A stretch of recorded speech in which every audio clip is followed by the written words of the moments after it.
Hi everyone, I hope doing well. जो topics हमसे exam में पूछे जाते हैं उन इम्पोर्टेंट राइटर्स को, उन इम्पोर्टेंट वर्क्स को कवर करने का, if there is any way, so that is to go through the literary movements, and that's what we are doing here. Alright, all the important movements, the important writers and the works.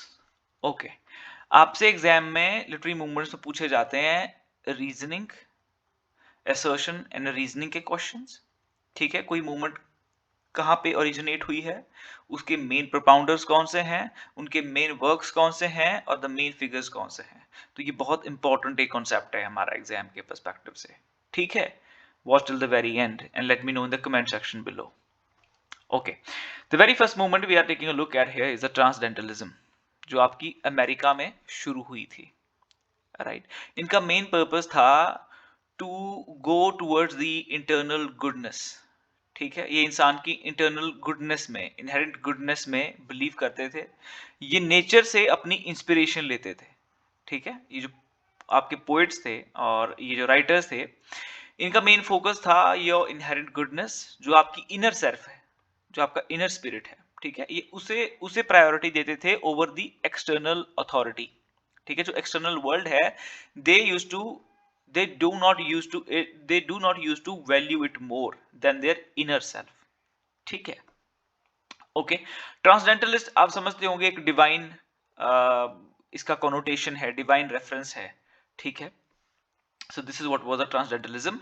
And इसका जो main influence था वो Hindu texts से आया था, जो हिंदू हमारे वेदास हैं। ठीक है, उपनिषद्स हैं। ठीक है, उपनिषद जो हैं, ठीक है, उनसे इसका मेन रेफरेंस था। और जो आपके कुछ जर्मन फिलोसोफर्स हैं, कांट हो गया, ठीक है, और इमैनुअल कांट, ठीक है, और बाकी जो आपका रोमांटिसिज्म में एक मूवमेंट चला था, तो उन सभी चीजों ने इस ग्रुप को इन्फ्लुएंस किया था। Ralph Waldo Emerson is the main figure here. ठीक है, beside this we have Henry David Thoreau, Margaret Fuller and the Amos Bronson Alcott। अब यहां से आपसे क्वेश्चन ये पूछा जाएगा कि ये मूवमेंट कहां पे स्टार्ट हुआ and when it emerged 1830s में, ये कहां पे हुआ, यूनाइटेड स्टेट्स अमेरिका में हुआ।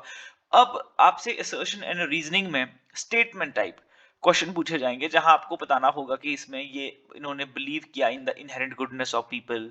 ठीक है, वैल्यू किया अपनी इनर स्पिरिट को over the external authority.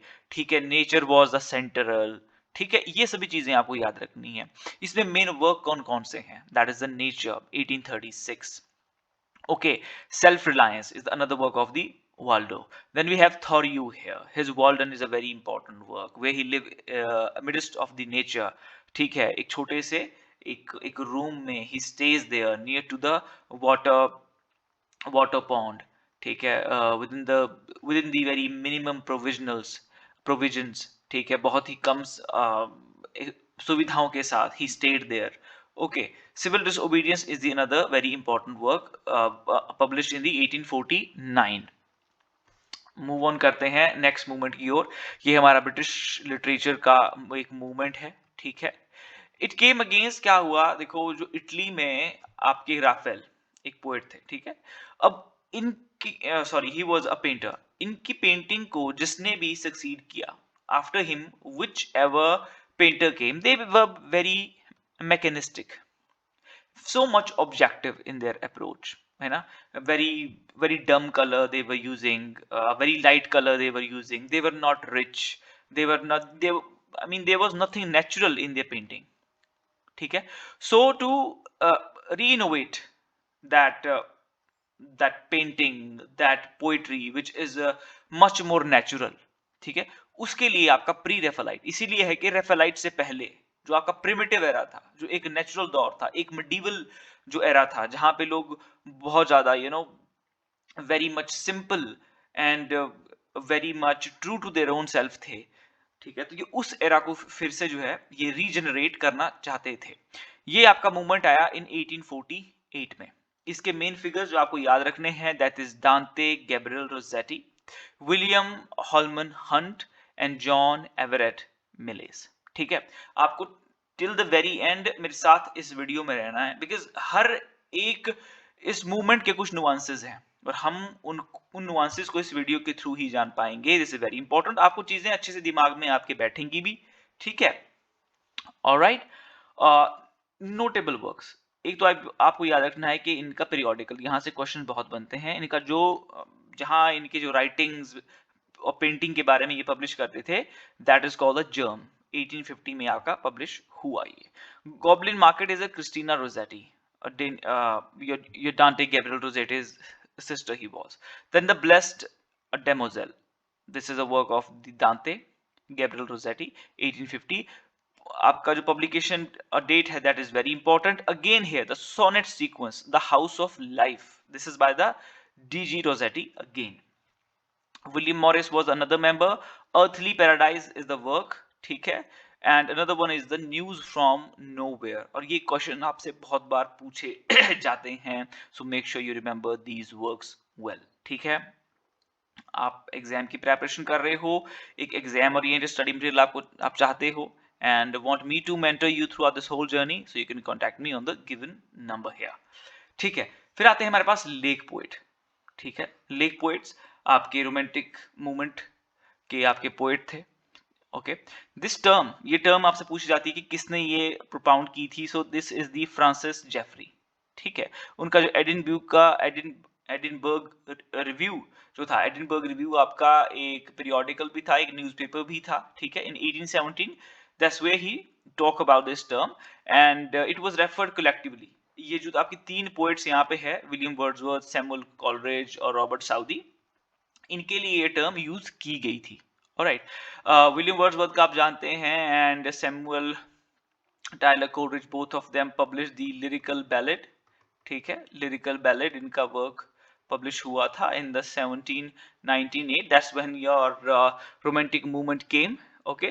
Beside this, the Kubla Khan and the Rhyme of the Ancient Mariner, your Robert Saudi very famous for the Curse of Kehama, ठीक है।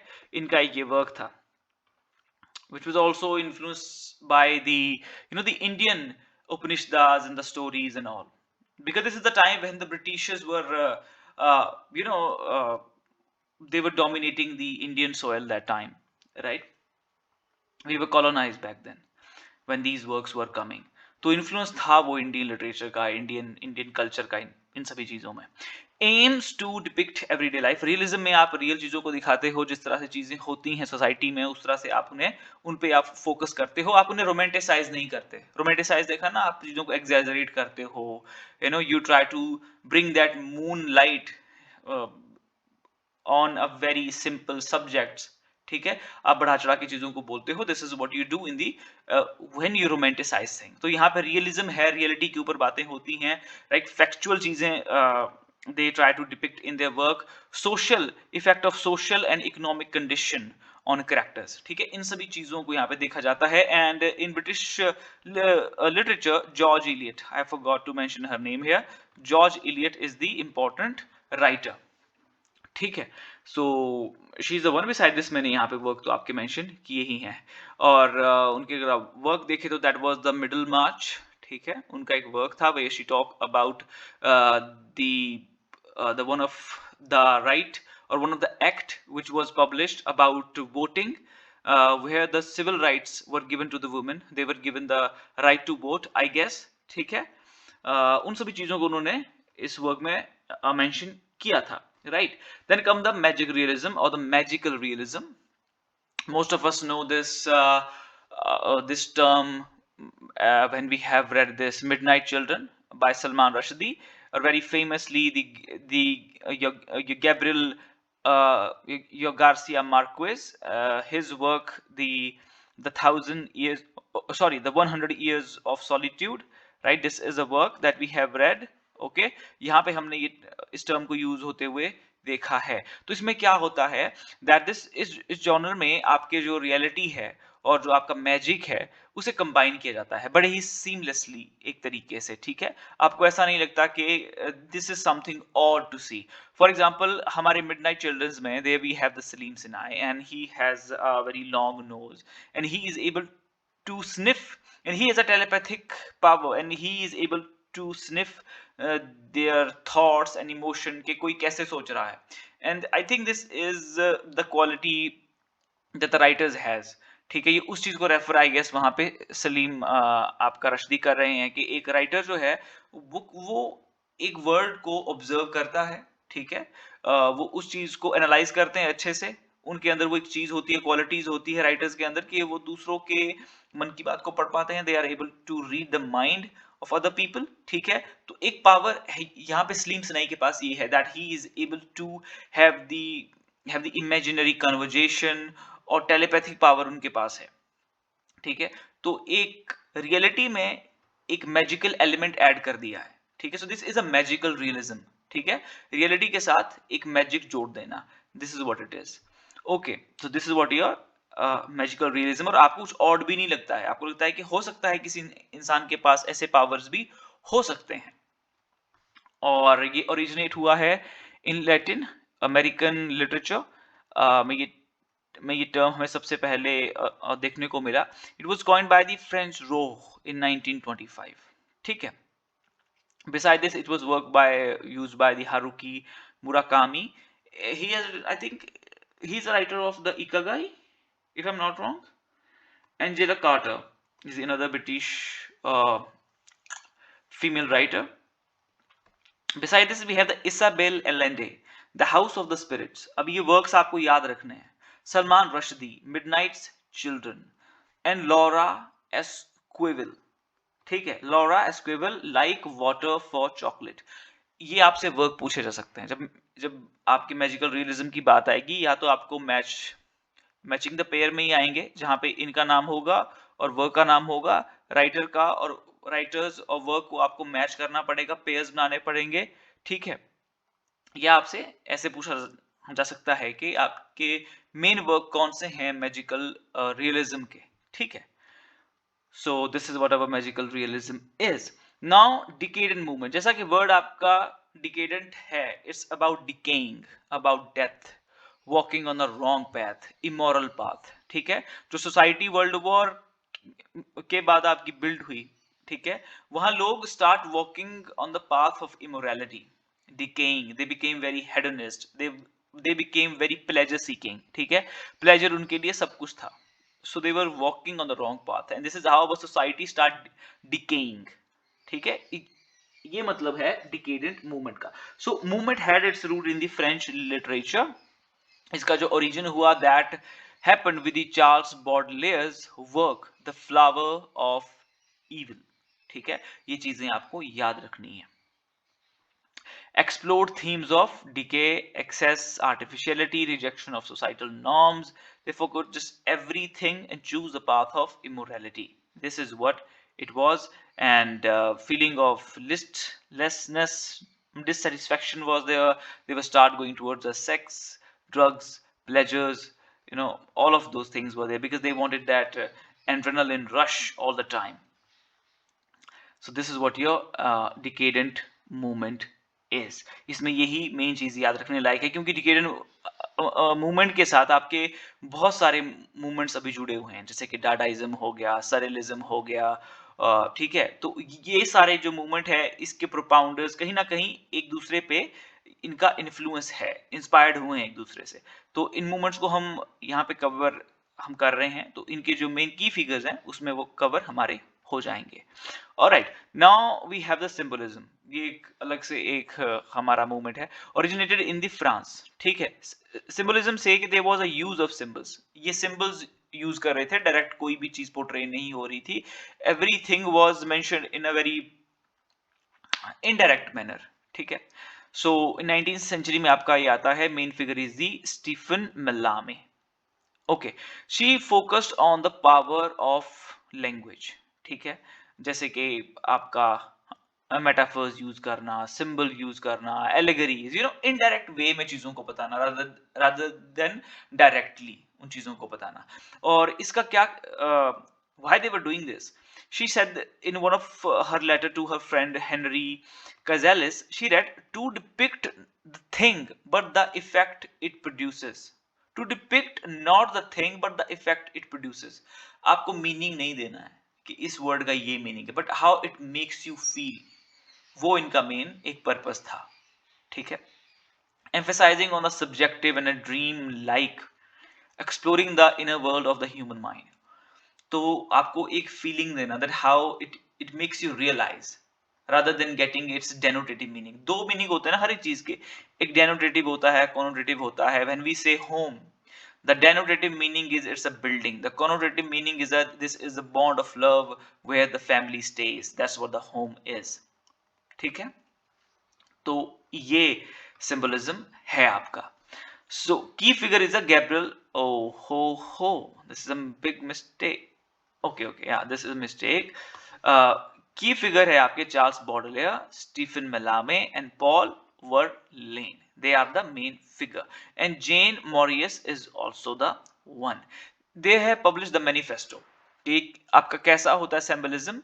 They mention all of these things in their manifesto called the Symbolist Manifesto, which was published in the 1886. All right, it was published in the periodical called the Le Figaro. Even though I don't think that this is important, the Le Figaro, but beside this date, the Symbolist Manifesto, who published this, who are the key figure, they are very, very important. All right, now here we have the modernism. Okay, the modernism emerged in the 19th and early 20th century.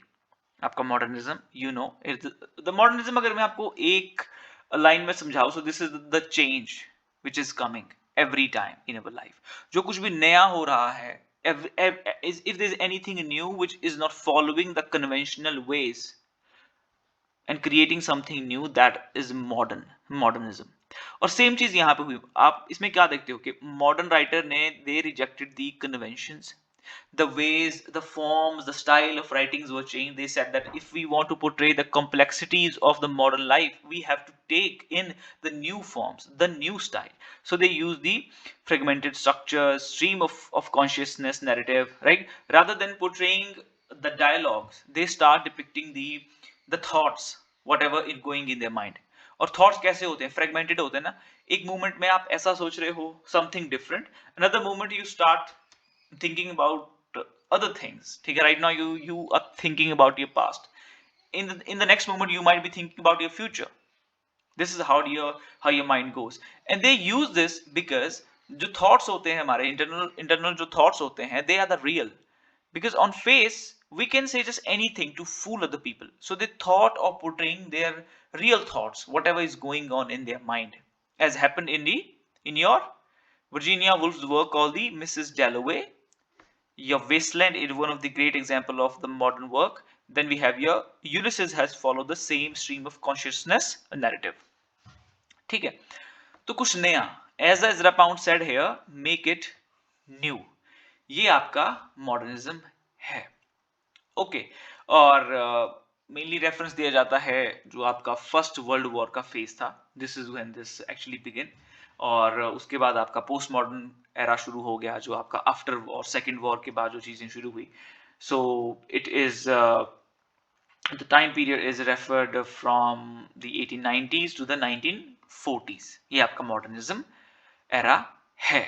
ठीक है, and none of us were living in the modernism, है ना. Even though इस दौर को भी हम modern ही कहते हैं, बट जो लिटरेरी टर्म्स हैं ये थोड़े अलग तरीके से वर्क करते हैं. Virginia Woolf, James Joyce, T S. Eliot, Ezra Pound, Gertrude Stein, the main propounder of the lost generation. हम इस मूवमेंट को भी यहाँ पे कवर करेंगे. ठीक है, F Scott Fitzgerald, the great Gatsby, the Ernest Hemingway, the old man in the sea. These writers are very important and the prominent writers of the modernism. All right, now we have the cubism. Cubism इसीलिए क्योंकि जो paintings थे ये cube की shape में हुआ करते थे, ज्योमेट्रिकल शेप में हुआ करते थे. क्यों हुआ करते थे? The main purpose was to focusing on the every aspect. अब क्या होता था, आपने देखे होंगे पिकासो की पेंटिंग देखे होंगे आपने, कि कभी वो साइड का फेस आगे लगा देते हैं ऐसे करके, ऐसे, सॉरी ये आपका नोज है, ठीक है, यहाँ से मुंह बना दिया और इसको आगे लगा देंगे पेंटिंग के, ऐसे बना देंगे उसके मुंह को. आपने देखे होंगे पिकासो के पेंटिंग्स कुछ इस तरह के होते हैं, ज्योमेट्रिकल फॉर्म्स में होते हैं, ट्रायंगल्स, क्यूब्स, इस तरह से बनाते हैं वो. ठीक है, कुछ नया करने की कोशिश है क्योंकि this is the era of technology, और टेक्नोलॉजी के दौर में आपने देखा होगा कि किस तरह के स्ट्रक्चर्स थे, किस तरह का आर्किटेक्ट आया, ठीक है। So the painters started to follow the same, and that's what the painter does, they imitate, ठीक है। Picasso, Pablo Picasso was the main pioneer of this movement, which came in the 1709 with his painting and ended in the 1911. It was a very short-lived, and it depicts the subject from the multiple perspective. ठीक है कि आप सामने का मुंह ही क्यों देखोगे, आप पीछे का बैक भी देखो, ठीक है। So they portraying the characters, the humans in a very weird manner, ठीक है। और उसका मेन पर्पस ये था कि किसी भी एक पर्सपेक्टिव को, एक चीज पे फोकस नहीं होना चाहिए, हमें हर एक पर्सपेक्टिव को कंसिडर करना चाहिए। आप एक ही चीज को तवज्जो ना दें, ठीक है, but should give importance to every single thing, ठीक है। तो ज्योमेट्रिकल शेप में होती थी, क्यूबिकल शेप में होती थी, that is the main reason it is called the cubism. और ये पोएट्री अगर आप देखेंगे तो आपको थोड़ा थोड़ा ना जो अफ्रीकन मास्क होते हैं उसका भी आपको इसमें थोड़ा सा एक टच देखने को मिलेगा, if you will see Pablo Picasso's painting. तो ये लिटरेरी मूवमेंट था, एक बहुत इंपॉर्टेंट था। यहाँ पे क्या इंपॉर्टेंट है, एक तो इंपॉर्टेंट है कि इसका डेट, ठीक है, दूसरा है कि ये एक मॉडर्न मूवमेंट है, ठीक है। और इसके कैरेक्टर्स जो है पेब्लो पिकासो, जॉर्ज ब्रैक, ठीक है, ये इंपॉर्टेंट है। Notable works same copy pasted हो गए ऊपर से नीचे, so don't worry about these. Cubism भी एक मेन इंपॉर्टेंट है। आपका इसमें किससे क्या क्वेश्चन बनेंगे, पूछा जा सकता है कि which one of the following is the modernist movement. तो ये जितने भी अभी हमारे मूवमेंट आ रहे हैं, फ्यूचरिज्म, क्यूबिज्म, ठीक है, सिंबलिज्म, सरियलिज्म, ये सारे हमारे मॉडर्न मूवमेंट ही हैं। Avant-garde art movement. अब एवेंट गार्ड क्या है, एवेंट गार्ड है आपका unconventional, again creating something new, doing experiment जो इससे पहले कभी नहीं हुआ, समथिंग अनऑर्थोडॉक्स, ठीक है, that is avant-garde movement. जैसे कि आपका थिएटर ऑफ एब्सर्ड है, उसे भी एवेंट गार्ड समझा जाता है, आपका कहते हैं। There was nothing like the waiting for Godot earlier, so that is the avant-garde. This movement emerged in the Italy, the Futurism, in the early 20th century, which is the 1909, ठीक है, and it originated with the publication of the Futurist Manifesto, which was published by the Filippo Tomasi Marinetti, and there was a question from the Futurism.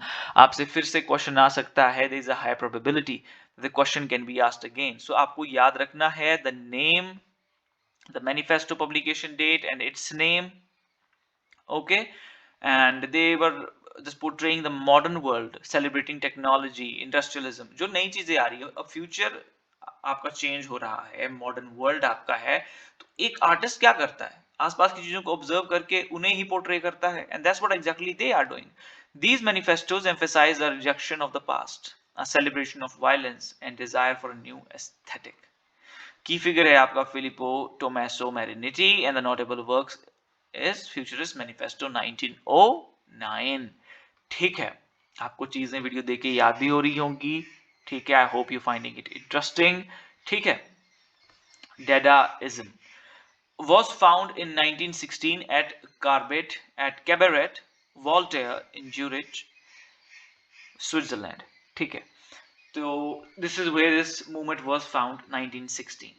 Movement is a reaction to the horror of the World War I. इन्होंने क्या कहा, what they say, that the order, the system, the rational thinking are of not any help. Why? Because till now they were following the order, system, rationality. It didn't help them. It led them to the war. So now they said that we going to embrace the chaos, the opposite of your order. The absurdity, irrationality, that might be more helpful than your order, right? So they were it was a reaction कि जो भी चीजें world war one में हुई, that was very horrific, and that's what they were trying to portray. Okay, Tristan Tzara, Hugo Ball, Marcel Janko, ये important figure है दोनों ही आपके, Tristan Tzara and Hugo Ball, they are the most prominent figure of the Dadaism, और यहाँ से question आपके बहुत important बनते हैं, ठीक है। एक है आपका date 1916, where it came, the Switzerland, Zurich, and then we have your main figure Tristan Tzara, Hugo Ball. Okay, let's move further. Then we have the surrealism. Surrealism again, avant-garde. You know what avant-garde is. In art and literature, sought to release the creative potential. Unconscious mind को ये portray करते थे. ठीक है, एक तो conscious mind है जो बहुत ही limited है, follow the social order and norms, but they start depicting whatever unconsciousness says, जिसे accept नहीं करती है society हमारे एक unconscious behavior को. ठीक है, sometime you sitting in a meeting, your mind might say that let's dance, but you cannot, because this is not the environment which is suitable for this kind of activities, right? और ये emerge हुई थी from data movement से ही, जो हमने अभी अभी पढ़ा, राइट? केओस को एक्सेप्ट करना, ऑर्डर को ना मानना, रैशनैलिटी को नहीं मानना, इरेशनैलिटी को, ठीक है, कॉन्शियस माइंड की बजाय अनकॉन्शियस माइंड को ज्यादा वैल्यू करना. The first time this term was coined by the Guillaume Apollinaire 1917. तो ये नेम, ये चीज आपको एक तो याद रखनी है. इंट्रोड्यूस्ड, ये अब जो आपकी सरिलिज्म जो ये बिगन हुआ, एक मूवमेंट शुरू हुई, that began with the Andre Breton's manifesto when he published it in 1924. This was the beginning of this movement. ठीक है, एक तरह से मूवमेंट ये तब बना. बाकी जो आपका टर्म है that was already propounded by the Guillaume Apollinaire in 1917. These are the French names, right?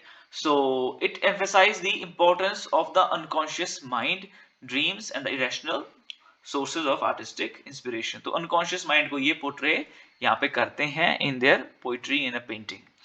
Key figures है Salvador Dali, René Magritte, Max Ernst, John Miro, Andre Masson and Yves Tengai. This is a very unusual name, right? So Salvador Ali, René Magritte, Max Ernst, John Miro and Andre Breton is the another person we have already mentioned. तो ये आपको थोड़े नाम याद रखने हैं, ठीक है, आपसे पूछे जाते हैं in the matching the pairs. उसी तरह के क्वेश्चंस भी हमें देखने को मिल रहे हैं, ठीक है. All right, so then we have the notable works, The Persistence of Memory, The Son of Man and the Treachery Images. ये सारे पेंटिंग्स ही हैं, ठीक है, पर कई बार आई गेस आया है The Persistence of Memory was somewhere asked, ठीक है, क्योंकि ये मूवमेंट से रिलेटेड है, तो आपने उतना, चाहे आपको याद ना भी रही ये चीजें, it doesn't matter, but in की फिगर्स को आपने याद रखने की कोशिश करनी है. Yves Tengai. All right. Vorticism was active roughly between 1914 to 1980. Time period एक तो याद होना चाहिए, ठीक है.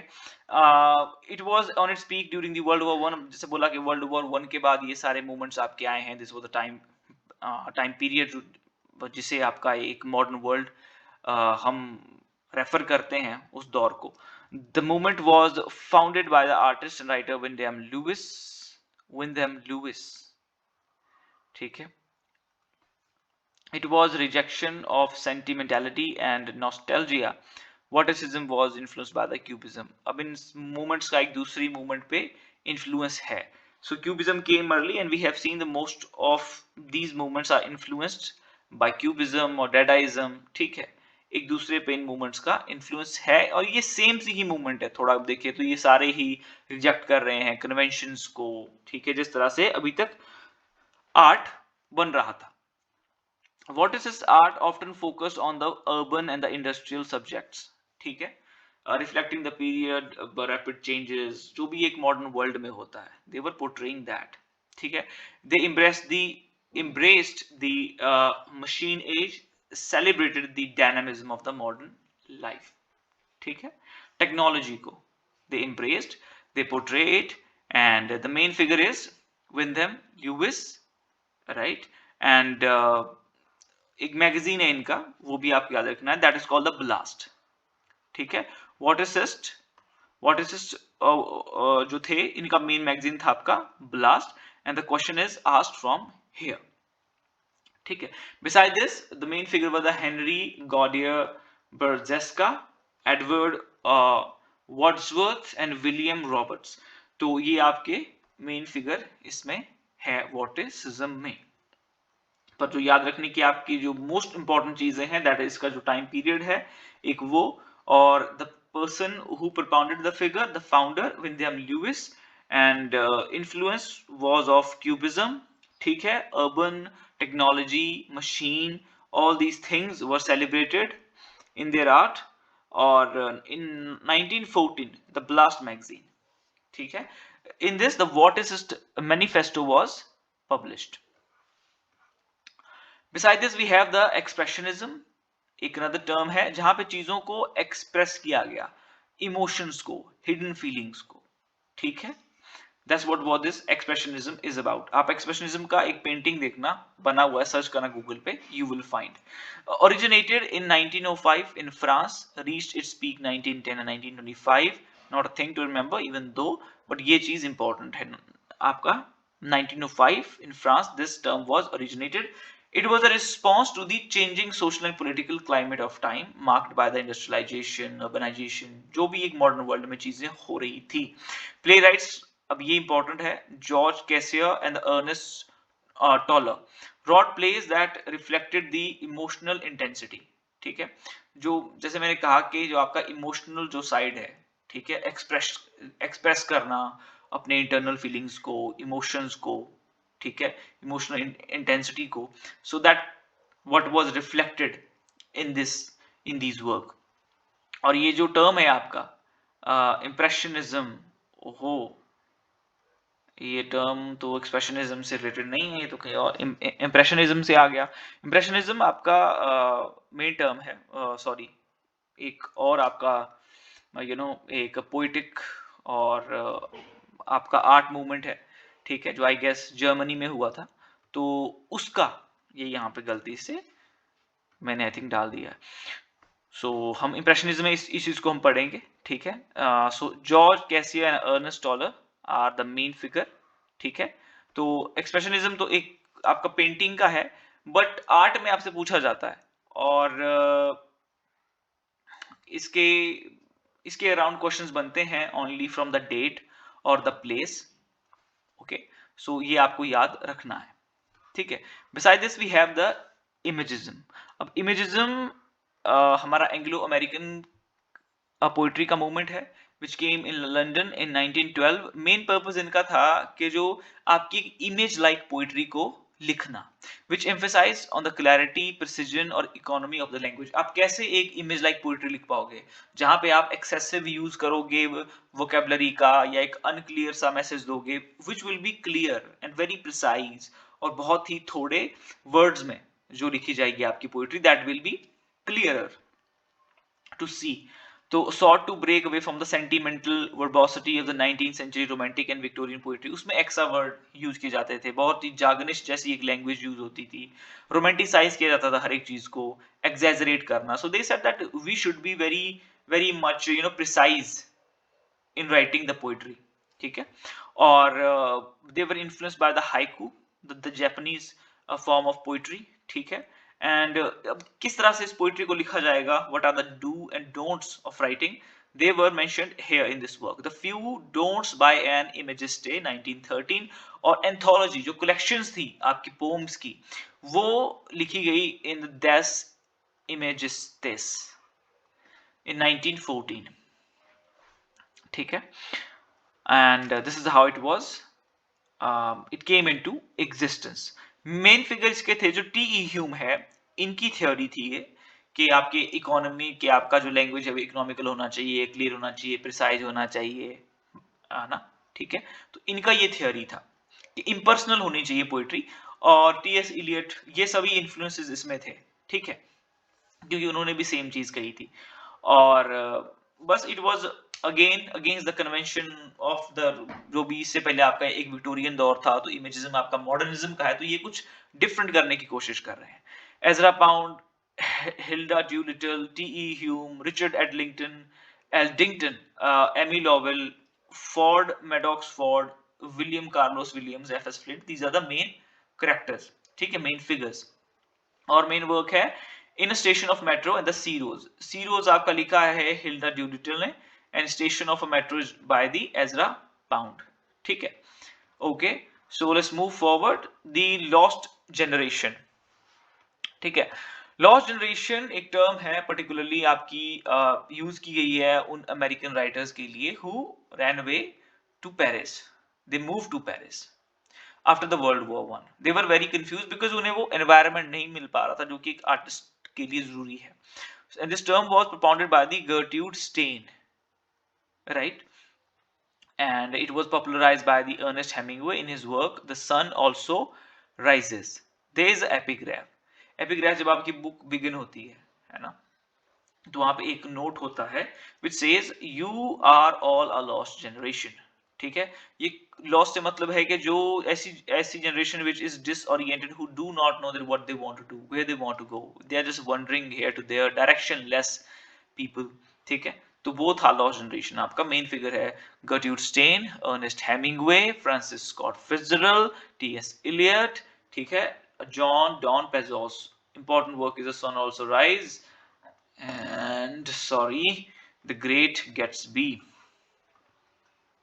Then we have the Harlem Renaissance। ठीक है, हार्लेम रेनेसा एक आपका मूवमेंट है जो कि आपका जो ब्लैक कम्युनिटी है, अफ्रीकन ब्लैक कम्युनिटी है, उसका मेन ये पर्पस था कि उन्हें भी क्रेडिट मिले। ठीक है, उनको भी they must be recognised and respected in the society.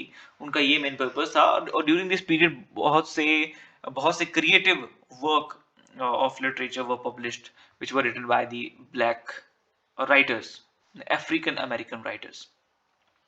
ठीक है, so this movement is also known as the new negro movement.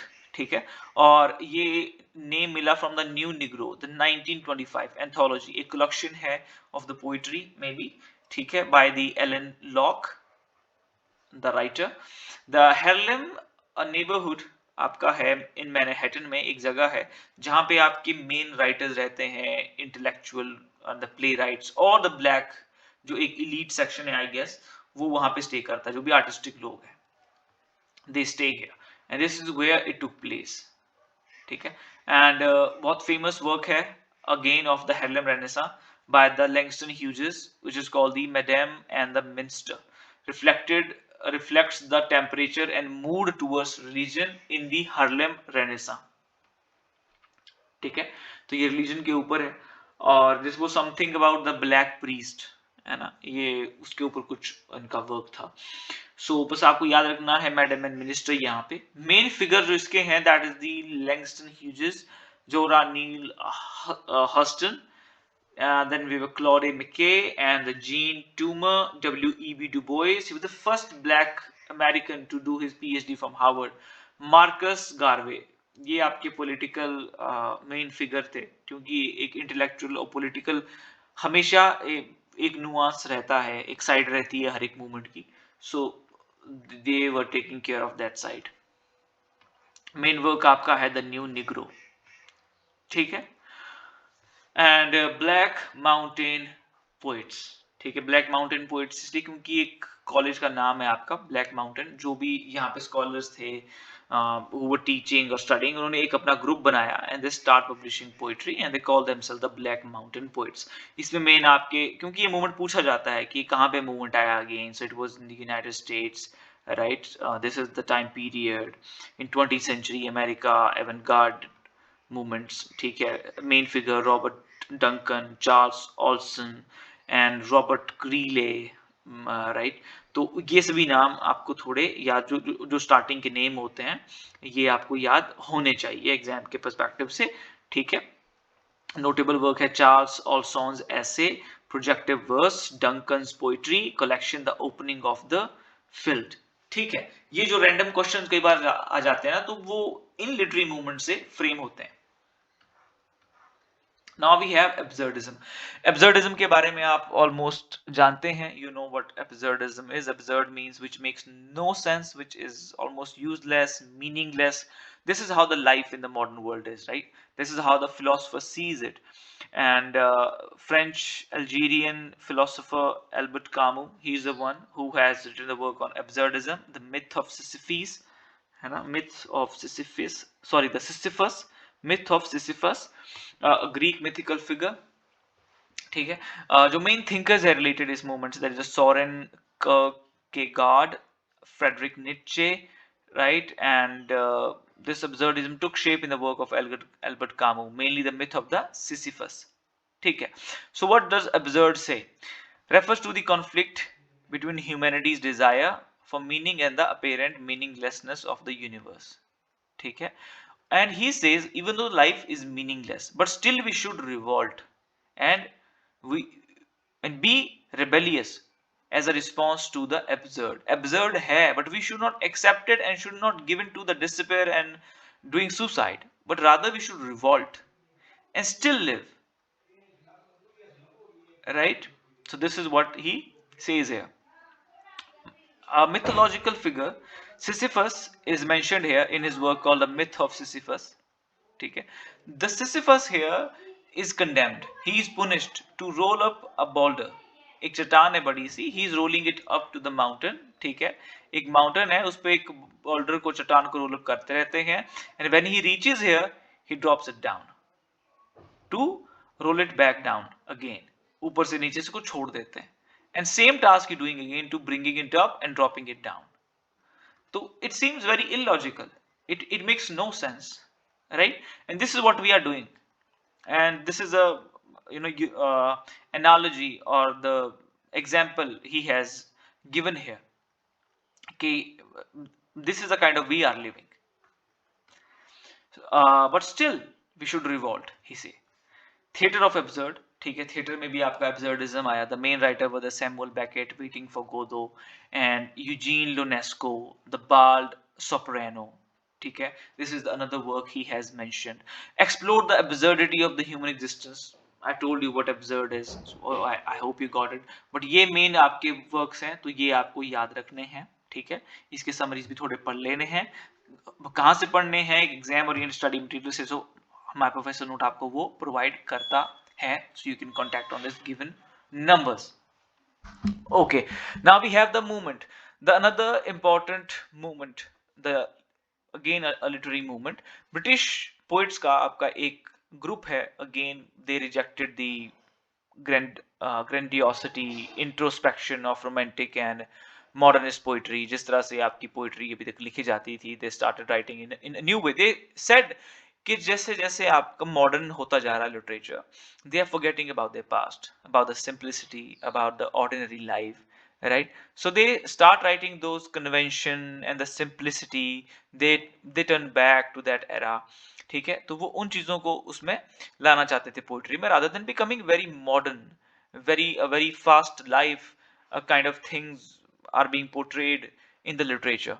तो थोड़ा स्लो, एक सिंपल कन्वेंशनल मंडेन लाइफ जो हमारा है, they were writing about those things. ठीक है. तो जो आपका मूवमेंट का जो टर्म है, ये कॉइन हुआ 1954 में. By JD Scott was the one who coined this term, right, in 1954. And it becomes very important. आपसे इस तरह के क्वेश्चन ही पूछे जाते हैं, that who has coined this term and when it was term. And the Spectator is a very important magazine, right? And so you should remember this, that who came out with this magazine. This is your JD Scott. In 1954 the term was coined. ठीक है. ये सब चीजें are important. Key figures हैं Philip Larkin, ठीक है, and your Kingsley Amis, Donald Davie, D J Enright. ये तो आपको सब याद होने चाहिए name, because any name can be asked. ठीक है, क्योंकि सभी फेमिलियर से नेम है. John Wain, Elizabeth Jennings, Thom Gunn and Robert Conquest. ठीक है, मैंने इस तरह से याद करता था that there is a gun, right, and that you use for the conquest, and the target is and right, है ना, बिल्कुल right target पे हो. और Donald Davie seem like a soldier, है ना, ऐसा ही नाम है कुछ. And the Kingsley, there is an army, so it has a king, right? And the Philip Larkin is a very familiar name in the modern poetry. So ये नाम याद रह जाते हैं. And then it all leads to the Wayne, you know. Like it ends up in the vein, like you have nothing at the end. तो थोड़ा सा creative, थोड़ी सी क्रिएटिविटी यूज करके ये नाम याद रह जाते हैं. Then we have the confessional poetry, confess करना चीजों को, telling about your personal experiences. ठीक है, this is what these poets were doing. This movement came in the 1950s and 60s in America, and it was against the new criticism which says that you have to be impersonal. T.S. Eliot ने ये चीज कही थी that you have to be impersonal, that you're just a medium, you just are taking a message to the audience. But he says that you then these confessional poets came which became very personal in their poetry, and this movement was brought by the Robert Lowell's book The Life Study, where he wrote about his personal experiences. और ये term आपका coin किया था जब इनकी poetry को review किया जा रहा था बाय एमएल रोजेनथाल इन 1949. ये बात भी आपको याद रखनी है. ठीक है, key figure Robert Lowell, Sylvia Plath, Anne Sexton, John Berryman, W Snodgrass, Theodore Roethke. Main works are the Life Studies by the Robert Lowell, Ariel by the Sylvia Plath, Live or Die by the N.A. Sexton. Again repeat हो गया, गलत. Alright. Oh, what is this? What is this?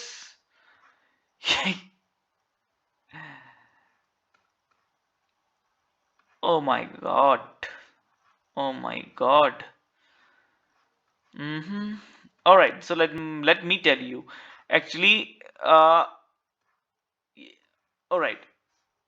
पता नहीं क्या हो गया ये, how it happened, but Angry Man, I think I have mentioned here. ठीक है, Angry Man के बारे में हमने पढ़ा था.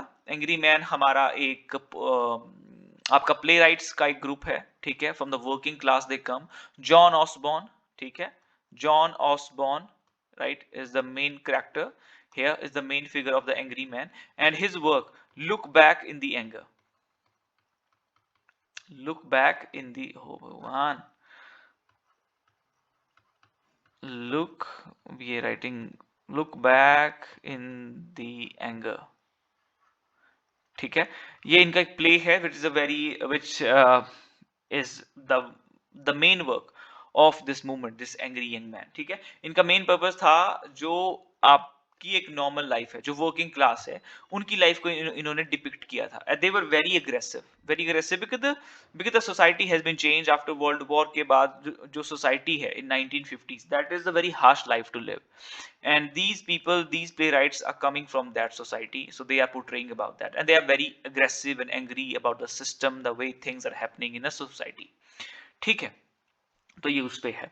और पता नहीं कैसे हुआ, बट इसके बाद यहाँ पे मैंने बीट जनरेशन के बारे में आई थिंक बात की थी. बीट जनरेशन, ठीक है, who used to take the psychedelic drugs and a spiritual life, bohemian style उनका था, जो हिप्पीज आपके होते हैं, smoking, taking drugs, and are on their spiritual journey through these drugs and the songs, and living, wandering from one place to the another place. This is a kind of life they were living. और जो आपके main character थे, that was Jack कैरॉक. ठीक है, the road was his one of the novel, the and then we have the another character here. We have the Naked Lunch is another work.